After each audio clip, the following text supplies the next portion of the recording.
procurando salir del contexto dogmático, religioso, y buscando la transposición psicológica, que es indispensable para comprender esto fuera del fanatismo. Una gran cantidad de términos religiosos, sí, pero a efectos de entender el simbolismo y la aplicación directa de esos símbolos en el estudio de la psicología humana.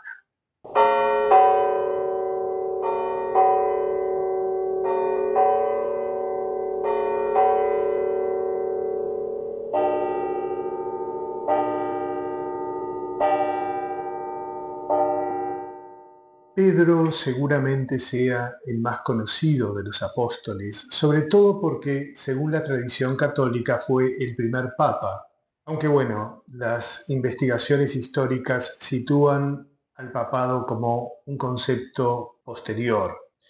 De una u otra forma, Pedro es considerado como un discípulo predilecto de Jesús y el apóstol por excelencia. Pero ¿qué significado tiene Pedro en el drama crístico? Hablando en términos simbólicos, porque de eso estamos hablando, ¿verdad? No del Pedro histórico, sino del Pedro interno. Bueno, lo que voy a decir puede resultar un poco llamativo, sobre todo para aquellas personas que no están al tanto de estudios más profundos de simbología esotérica. Pedro representa la expresión instintiva, primitiva del ser universal en el hombre, partiendo de la base que el instinto es en esencia la sexualidad instintiva. Pedro es la energía primordial, la sexualidad en su sentido más básico, como base vital de la existencia humana. Y les recuerdo ese encuentro de reconocimiento mutuo en el que, tras Simón reconocer al Cristo en Jesús, Jesús le dice: ahora te llamarás Pedro, y sobre esta piedra edificaré mi iglesia. Y las puertas del Hades no prevalecerán contra ella, lo cual también es importante. Esa es la afirmación con la cual Jesús define la labor de Pedro. Es decir, le reconoce una naturaleza básica que está a expensas del Hades, que es el infierno.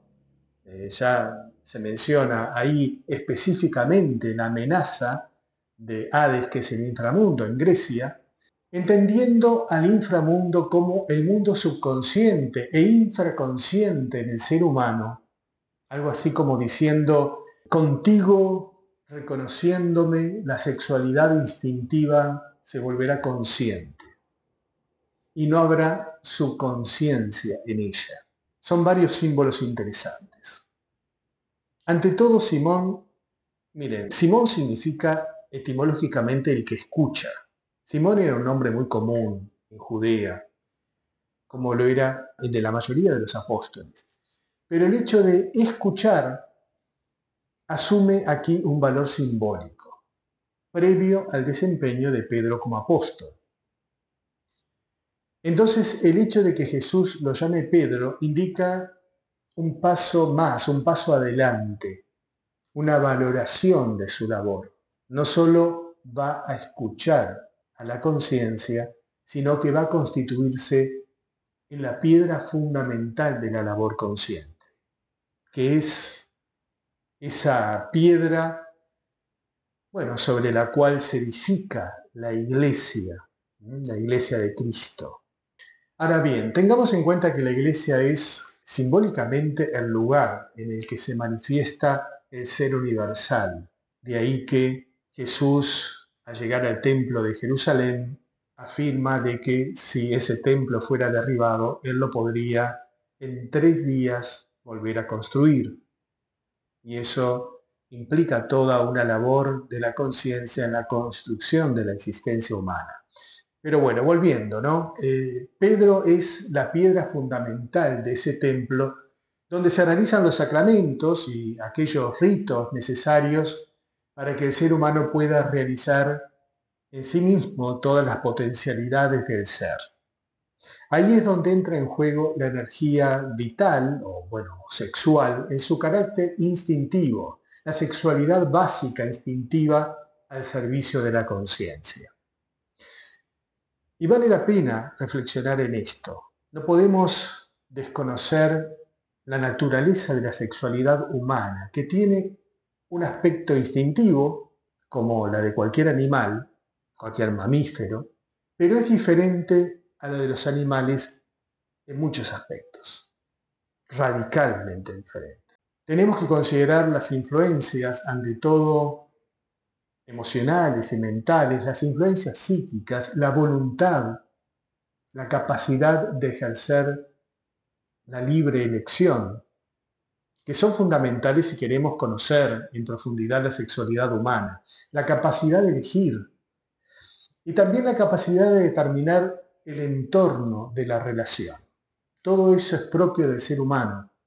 El animal está prácticamente sentenciado a conectarse en una forma mecánica, instintiva, sin ninguna posibilidad de reflexión, sin posibilidad de que prime la emoción sobre el instinto o que tal vez la mente genere asociaciones que modifiquen sustancialmente la conexión sexual. El animal está resignado en su naturaleza a unirse en una forma instintiva mecánica. Entonces, el apóstol Pedro significa esa piedra fundamental, el apoyo consciente de la energía creadora humana, capaz de edificar sobre sí la sexualidad psíquica consciente. Pedro aparece en el drama crístico al comienzo del llamado, junto con su hermano Andrés. Los dos son los dos primeros apóstoles que llama Jesús. Ambos son pescadores. La pesca en el drama crístico está simbolizando el poder de atrapar las virtudes entre el mar. En este caso, bueno, el mar de Galilea, donde pescaban, pero es el mar simbólico de nuestras aguas de vida, las aguas generadoras.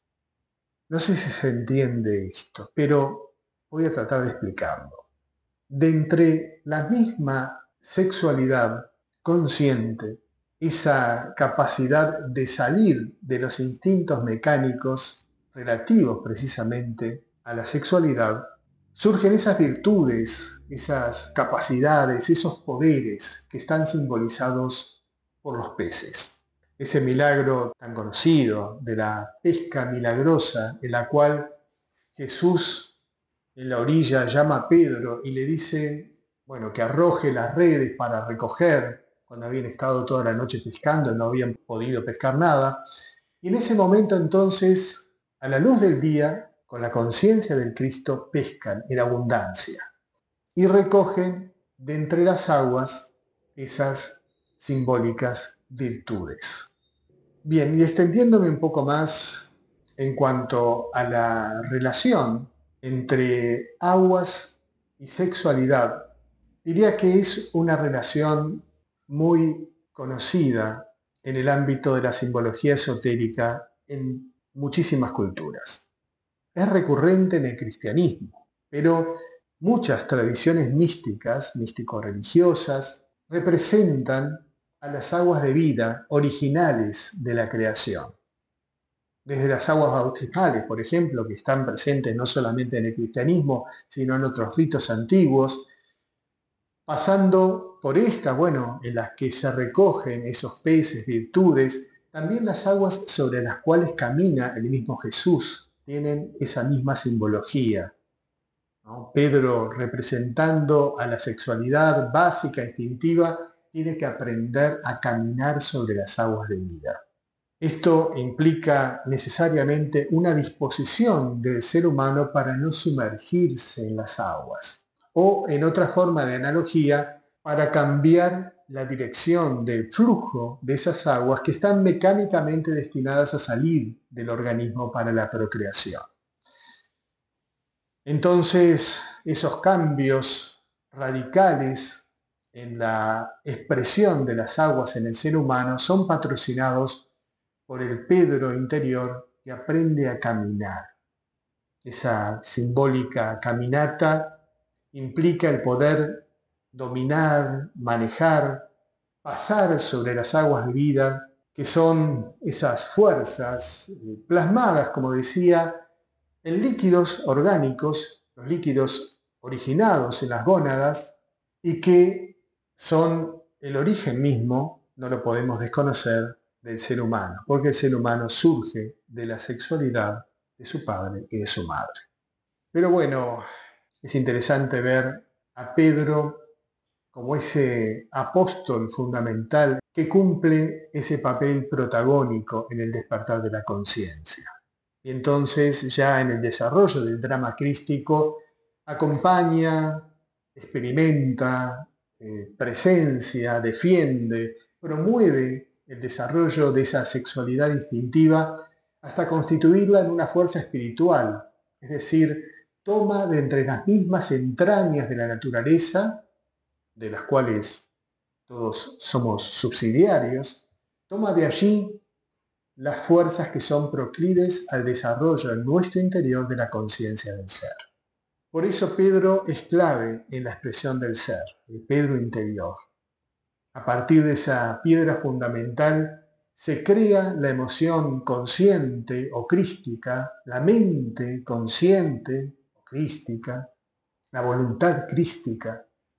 Es aquella fuerza interior que puede nuclear esas energías sexuales y canalizarlas y conducirlas, como decía, en ese sentido inverso al sentido mecánico, animal, transmutando entonces su naturaleza y manteniendo también esa fuerza en el interior.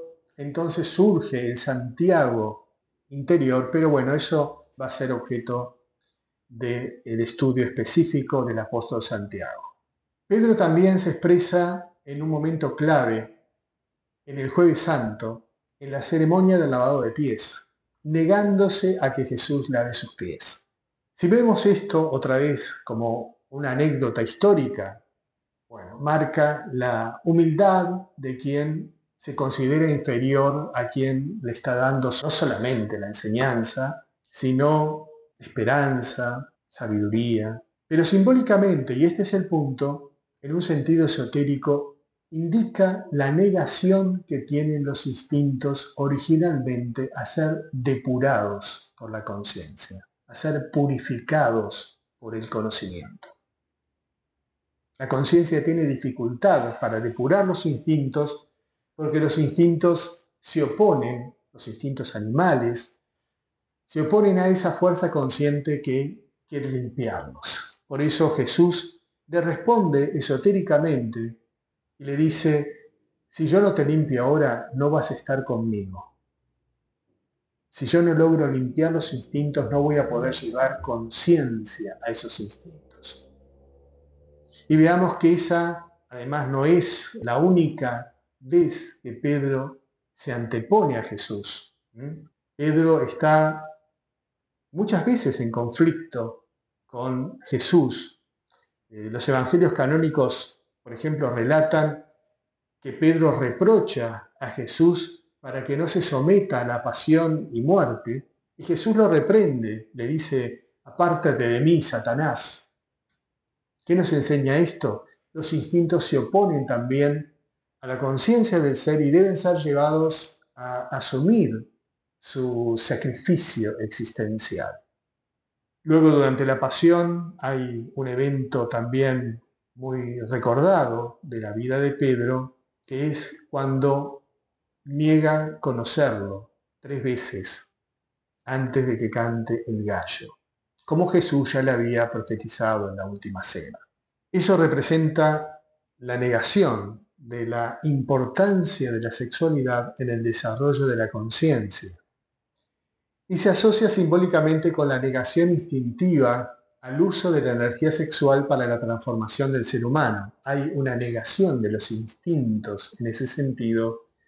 Y el gallo, cantando, anuncia la salida del sol, que trae consigo la luz crística.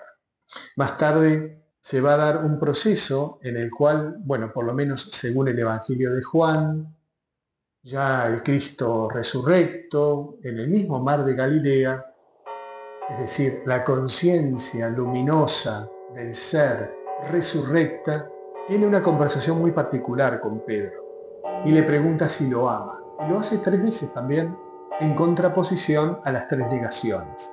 Y ahí es como una garantía de que los instintos van a responder a esos impulsos conscientes.